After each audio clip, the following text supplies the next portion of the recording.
Madanpur union এবং Dhamkar union পুলিশের programme অনুযায়ী ওই দুইটা ইউনিয়নের সেক্টর ইনচার্জ ছিলাম আমি, সাব সেক্টর ইনচার্জ।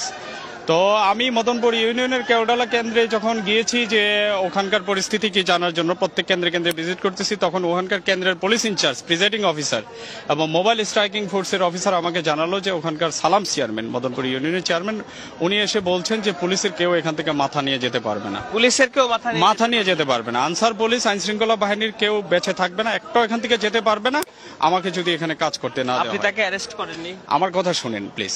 তো আপনার এখানে কাজ করতে দিতে হবে, আমার মতো করে কাজ করতে দিতে হবে, আদারওয়াইজ কেউ যেতে পারবে না। এই কথা শোনার সাথে সাথে চেয়ারম্যান সেখানে ছিল না, আমি লোকজন পাঠাইছি যে চেয়ারম্যানকে নিয়ে আসো, তার সাথে কথা বলবো।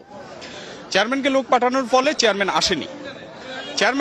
তখন চেয়ারম্যান আরেকজনের টেলিফোনে আমার সাথে কথা বলেছেন এবং টেলিফোনে আমি ওনাকে জিজ্ঞাসা করলাম, আপনি কি ভোট দিয়েছেন? হ্যাঁ দিয়েছি। তো তাহলে আপনি আজকের জন্য শুধু একজন ভোটার, এর বেশি কিছু নন। আপনি ভোট দিলে ভোট দিয়ে চলে যান, আপনি কারো ভোটে ডিস্টার্ব করবেন না, আপনার ভোটেও কেউ ডিস্টার্ব করবে না। এই কথা বলার পরে উনি বলতেছে যে আপনি কি আমাকে থ্রেট দিচ্ছেন? আমি বললাম থ্রেট তো আমি দিচ্ছি না, থ্রেট আপনি দিলেন আমার লোকজনকে। আপনি বলছেন যে পুলিশের কেউ মাথা নিয়ে যেতে পারবেন না। তা বলছে আপনি কি, আপনার নাম কি, পরিচয় কি, আপনি থাকেন ওখানে, আমি আপনাকে দেখাচ্ছি। এই কথা বলার সাথে সাথে আমি আমার পুলিশ সুপারকে জানাই, পুলিশ সুপার আমাকে বললো যে তাকে অ্যারেস্ট করো, আমি ফোর্স পাঠাচ্ছি, দ্রুত তাকে অ্যারেস্টের আওতায় নিয়ে আসো।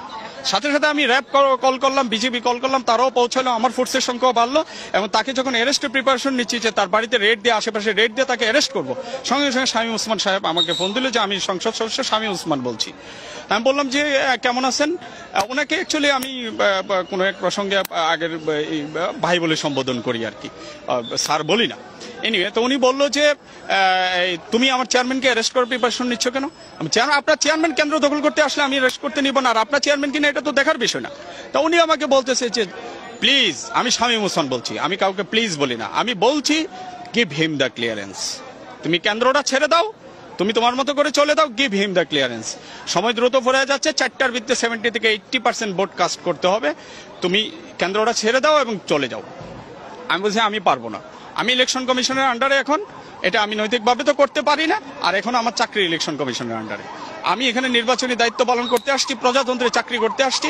আমি আমার এরপরে উনি কি বললেন? আপনাকে সরি বলছেন? নো, সরি বলেননি, উনি সরি বলেননি।